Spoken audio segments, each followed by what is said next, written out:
Hi, and welcome to another edition of the 7-Minute Culture Clinic. This week we're featuring Dave O'Neill, head coach for Cal Women's Crew. Dave's in his 12th year as the head coach of the California program, and in that time the program has won 4 Pac-10 championships and 2 NCAA titles.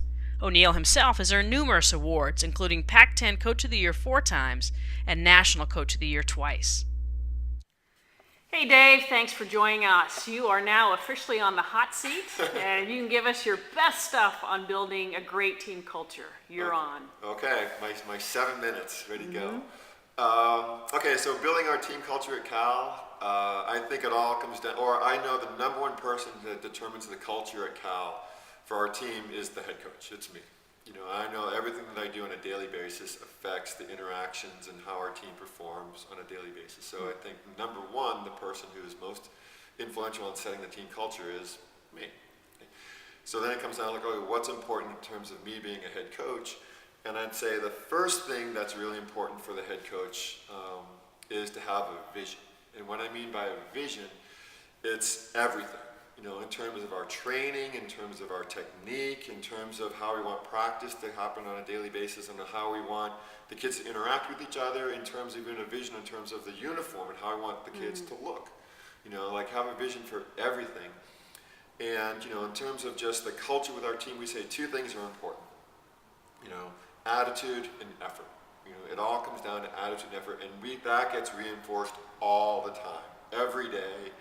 You know, I'd probably say attitude and effort, you know, probably 50 times a day during practice. You know, and everyone understands like what we mean by a good effort and what we mean by a good attitude. You know, and then, you know, and other stuff in terms of a vision, you know, just in the very first practice that we had here at the boathouse, we were only on the water for maybe half the workout, but the first part of it was like, okay, when the boathouse, this is what happens when you walk inside the door. You know, in terms of, because with rowing, there's a whole lot of equipment that needs to get taken care of, and we spend probably 45 minutes just talking about how we take care of equipment on our team. It's kind of like with John Wooden, they would spend every year he would spend the first practice teaching the guys how to put their socks on. You know, I'm sure hopefully most coaches understand that story. And the same thing with us, it's like, here's how we take care of the equipment, and when you walk in, this is the warm-up that you do, and everyone understands, you know, this is what happens when you come into practice. So because I would have a vision of like, this is what practice should look like, and I'd realize that a lot of times the kids don't know what needs to happen, so I have to tell them. But it's also, I kind of liken it to taking care of a garden or taking care of the kitchen. You know, a garden, you have to constant, you know, you have to water the plants and take care of the garden all the time. You know, or in the kitchen, you know, you can just like, just put the dishes in the sink, and all of a sudden, you know, you clean the kitchen, and then a week later it's a complete mess. You know, like you have to take, you know, to keep the kitchen clean, you have to constantly take care of that stuff. So the vision that I have for our team, it's constant, and I know that, you know, I have to live by that vision, you know, more than anybody else. Can you give us a brief overview of your vision? Sure. I'd say in terms of our team, we say that we're gonna, the kids on our team, we want it to be, attention go. That's how the race starts, attention go, and then they're absolute killers. You know, like not literal killers, but they are gonna be raced like absolute fierce racers. And then done with the race, and like they're the nicest kids around.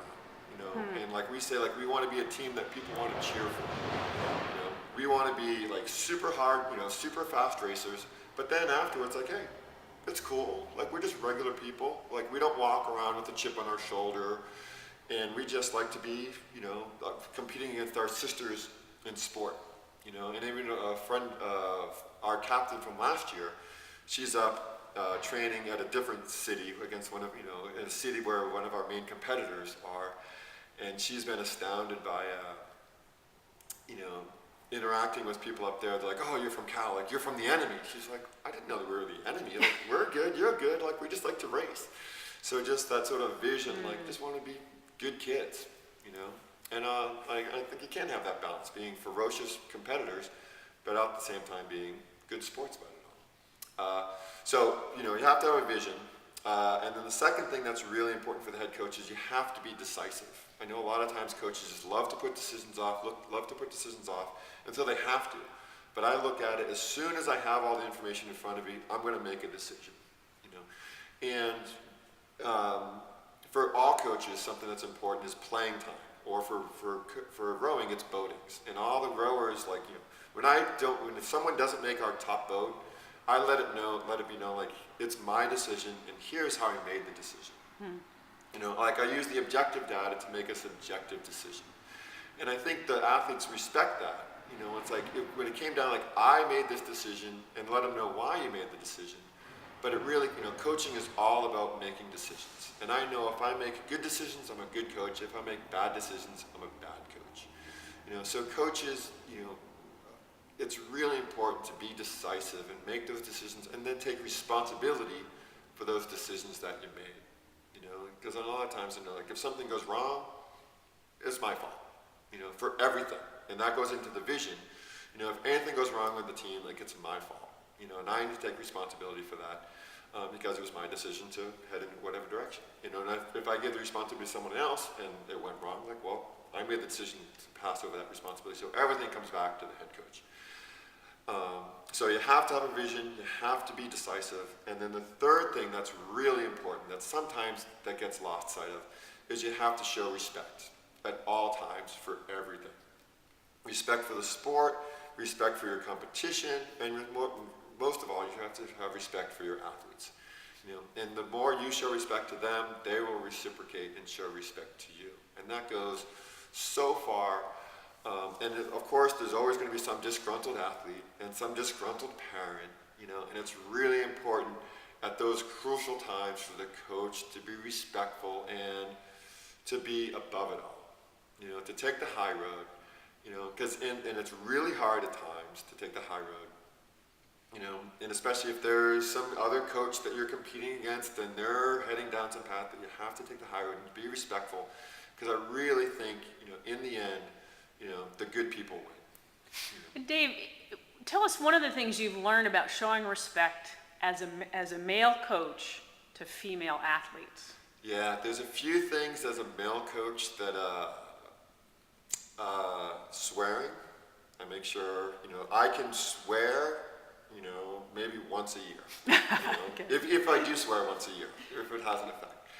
You know, and other things, you know, there's certain things as a male coach that I make sure, you know, I don't touch the athletes. You know, like, I don't, like, anything that ever comes up that could be any, you know, and I don't even want to say it's a liability issue. It's just a matter of, like, respect, like, hey, I'm just, you know, I'm the male here, and I'm going to be, you know, I behave differently with the group of, you know, when it's 50 women around. And I make sure that, you know, that I'm aware of, you know, how do I put it, my maleness. Okay. Okay? And, you know, and it's something that I think that's different for me being the male coach. I kind of look at it like I'm almost like the reverse drill sergeant in a way. And what I mean by that, in the beginning of the year, you know, drill sergeant, you know, kid, you know, recruit for the Army shows up at boot camp and they get off the bus and the drill sergeant's yelling and yelling and yelling at them. And I think for me as the head coach of a women's team, like, that would turn their kids off immediately. You know, so in the first semester, you know, it's all good. You know, like, I realize, like, I'm really working on earning their respect. And I think once the team really buys into what we're doing, then we can start, you know, pushing them a little bit hard. Sometimes as a male head coach, you know, I need to make it clear, like, it's not personal. You know, like, here's why I'm mad, and here's what we did, but I still respect you as a person, and that goes a long way. And you need to pull harder, you need to try harder, but you're still a wonderful person. You know, it's just, here's what you need to do to get to point A to point B. And I think that goes a long way. So my 3 rules, and by a little more than 7 minutes, you need to have a vision, you need to be decisive, and take responsibility for those decisions that you make, and you have to show respect at all times. And I think you know, follow those 3 rules and good things happen. Great. So, Thanks, Dave. sure. You are officially off the hot seat. Go Bears. Yeah.